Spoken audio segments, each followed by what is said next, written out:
Doho mamalo ma pachoka oweyo thuolo jaod bura ma Sirisia John Waluke kaluwore gi bura mar mibadhi manodonjne godo.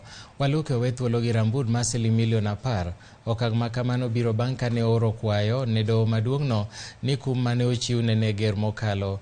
Jaod bura ma Sirisia John Waluke yande nodonjne kod keth maluwore mar mibadhi mar siling'313,000,000, mibadhi mane luoro kuo mar omenda kowuok e bad migawo mochung'ne kano cham e dero mar piny owacho NCPB.